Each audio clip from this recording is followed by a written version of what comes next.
Na aula de número 2 do tema cinemática vetorial, nós vamos falar sobre o vetor de deslocamento, porque nem sempre o aluno entende isso muito bem, né? Claro que estamos aqui, né, no tema 7, que é a cinemática vetorial. Então, não custa explicar, primeiramente, o que é o vetor deslocamento, porque ele é fundamental, né, para introduzir o conceito de aceleração, o conceito de velocidade e assim por diante. É claro que se eu tenho um movimento unidimensional, se o móvel, este aqui, né, ele, num determinado instante de tempo, digamos T2, ele está num ponto x2 e num instante de tempo T1 anterior a esse, né, ele está numa posição caracterizada pelo vetor x1.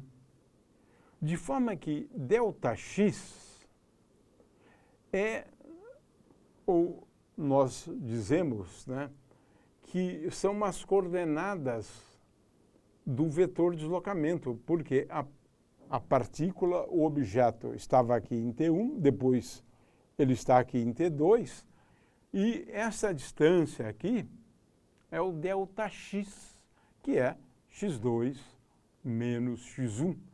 Então, estamos aqui falando do deslocamento de um ponto material.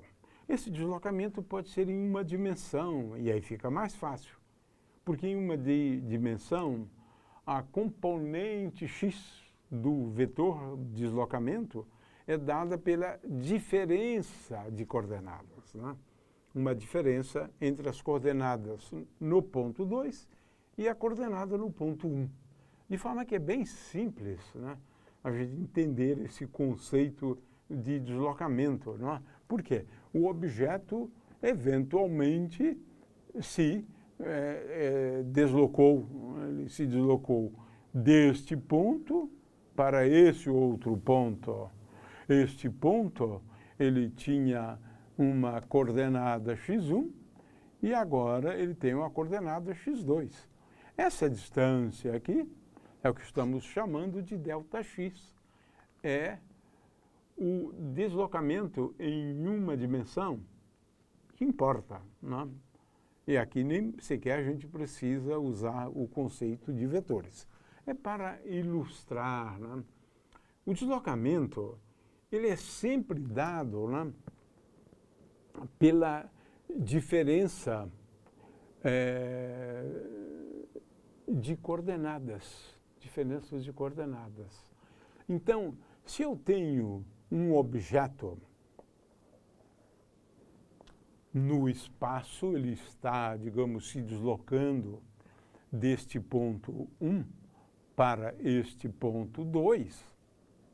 Então, agora, se no tempo T1 ele está aqui, e se no tempo T2 ele está aqui, ele se deslocou. Ele se deslocou, né? E esse deslocamento, agora em 3 dimensões, ele é semelhante ao caso unidimensional, porque agora eu tenho, na verdade, 3 coordenadas, não uma só. Então, eu posso falar, né, de coordenadas do vetor de deslocamento, ΔX igual a x2 menos x1, x2 é a coordenada desse ponto, x1 é a coordenada desse ponto, x2 menos x1, ΔY igual a y2 menos y1, y2 é a coordenada y deste ponto, do ponto 2, né? E finalmente, ΔZ é igual a Z2 menos Z1. Z2 menos Z1. Então, no caso tridimensional, se ele vai de um ponto P1, né? Um ponto P1, que tem coordenadas x1, y1, z2, para um ponto P2, que tem coordenadas x2, y2, z2, definimos as coordenadas do vetor de deslocamento desta forma. Ele passa de um ponto para o outro. Muito bem.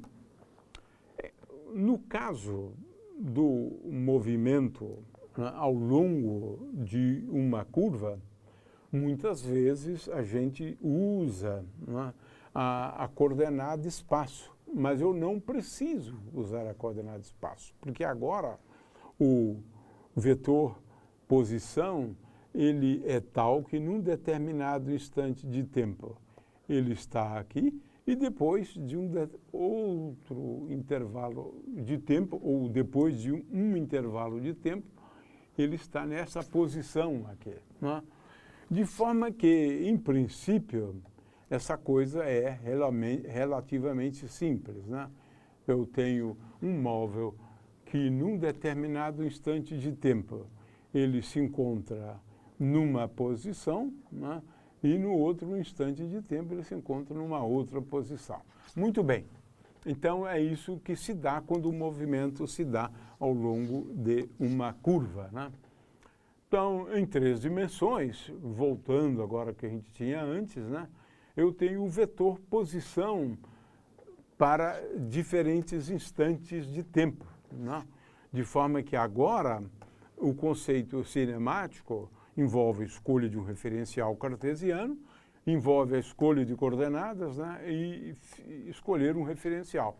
O vetor posição, ele é dado por esta expressão, e agora vamos ao vetor deslocamento. Vetor deslocamento. Como ele é definido? Né? Ele é definido da seguinte forma. Este vetor deslocamento, ele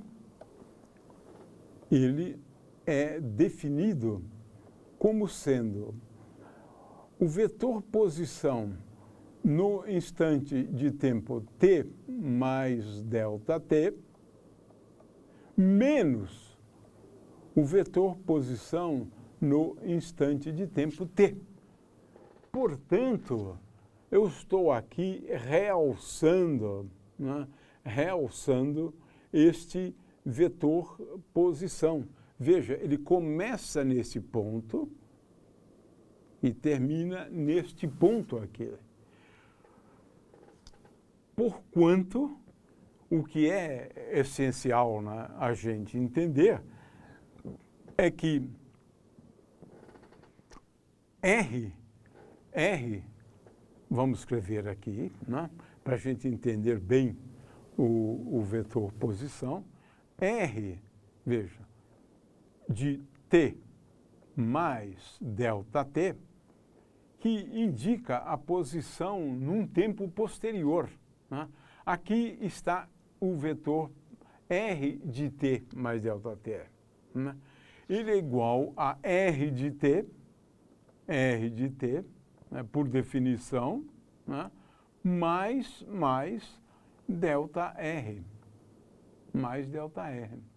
que é exatamente a situação que nós temos aqui. Veja-se que este vetor, né, R de t mais ΔT é igual a este vetor R de t mais ΔR, Vamos colocar as flechinhas aqui, né, que é exatamente o que a gente tinha lá. Então, o vetor de deslocamento, num intervalo de tempo ΔT, é igual ao vetor posição no instante de tempo, t mais ΔT, menos o vetor posição no instante de tempo t. Essa é uma definição formal, mas importante para o que segue, para a gente discutir, né, o vetor velocidade, posteriormente o vetor aceleração e assim por diante. Como eu havia indicado antes, agora eu estou colocando o tempo, essa que é a diferença, né? A gente poderia escrever esse vetor de deslocamento desta forma. usando aqueles versorzinhos IJK, né? Essa é uma forma. Veja que ele é definido assim, de forma que o vetor deslocamento, agora eu estou ressaltando aqui as diferenças de tempo. No instante de tempo t, a partícula tem a coordenada dada por x de t. No instante de tempo t mais ΔT, ou seja, decorrido o intervalo de tempo ΔT, esse ΔT é importante. Decorrido o intervalo de tempo ΔT, né? X, a coordenada x é x de t mais ΔT. A mesma coisa para ΔY. ΔY é y de t mais ΔT, ou seja, quando o instante de tempo é t mais ΔT, menos y de t. E z de t é definido analogamente, né? Ou seja, aqui é ΔZ, né? ΔZ é z de t mais ΔT menos z de t.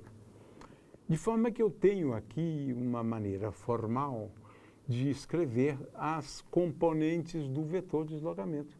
Envolve tão somente diferenças de coordenadas.